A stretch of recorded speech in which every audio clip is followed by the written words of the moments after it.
Brian Lee Bass back with another quick tip video. And in this quick tip video, we are going to talk about my favorite wintertime baits to throw. The baits that I key in on during the wintertime.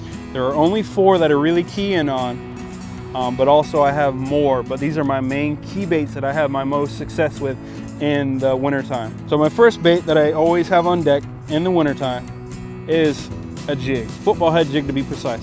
My main color is black and blue during the wintertime. Even in clear water, black and blue works great. And I'll fish a jig on a medium heavy action rod, but I'll fish it on about 15-pound test fluorocarbon. So that is my first key bait that I use during the wintertime. My next bait is a very small, very subtle, tight wobbling crankbait. I'm gonna fish this very small crankbait on fluorocarbon 8-pound spinning tackle. It's a very small line to get that bait down just a little bit deeper and just a little bit smaller profile style crankbait. This right here is a Rapala shad wrap. But the special thing about this shad wrap is you see those hooks on there. I exchanged them out for the number 6 and I switched them to VMC number 4 short shank hooks. What does that do to this bait? Well, somebody's texting me right now, so let me figure out who's texting me. Oh, Zachary Jeter texted me. I'm gonna put this in the video because Zachary Jeter's awesome. Make sure you check out Zachary Jeter's channel too. Let's you know what? Instead of texting Zachary Jeter back about what he just texted me, let's give him a little call. Let's give Zachary Jeter a little call. Got on speakerphone for you. Hello? Zachary Jeter, what's up, man? What's up, man? Chilling, man. You know, I'm just recording a video right now, so I'm gonna put this in the video that you texted me. Oh. Goodbye, Zachary. Goodbye. All right, man.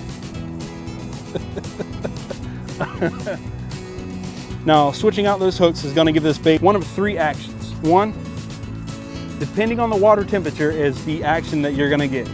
Now, so number 1 is you're gonna have a slow sinking action to this bait now because you put those bigger treble hooks on.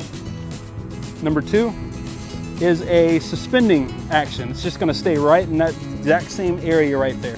Or the last one, it's gonna have a very slow rise to it. Now, my key bait number 3 during wintertime is a boom, right there. You guessed it, jerkbait. Now I'm gonna fish this jerkbait on a, the retrieve on the reel honestly really doesn't matter because you're using the rod to impart the action to the bait. But I'll use a 6/4 to 1 because it's just a little bit quicker.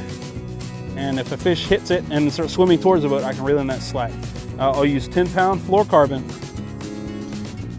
is how I'll fish that jerkbait. Now, depending on jerkbait model, I mean, there's tons of great ones out there, but normally I mainly fish Rapala shadow wraps. The Husky Jerk by Rapala. I'll fish Smithwick jerkbaits. I've got a few KVD jerkbaits. I've got a few Gary Yamamoto jerkbaits. My final one is the drop shot. So let's talk about my rigging on the drop shot. When I'm fishing during wintertime and I'm fishing deeper, I'm fishing this drop shot just a little bit different than I would with my normal 8-pound fluorocarbon, very thin line. So I'm using a 7-foot medium action 20-pound braid, 20-pound string braid connected to a 10-pound fluorocarbon leader. I'm using that just a little bit heavier gauge line because I'm fishing a little bit deeper and fishing around brush piles, and I don't want to lose that fish. Very interesting way that I learned within the last few months of attaching a fluorocarbon leader to a braided line is using that right there, barrel swivel. These barrel swivels are made by Mustad, and it's the KVD one, I think. So what does this do for the drop shot? It helps with line twists. It's the main reason I like to do it. Yeah, VMC makes a spin shot hook, works great, but it's faster for me to tie this rig with this right here. And I am a drop shot fishing nut now.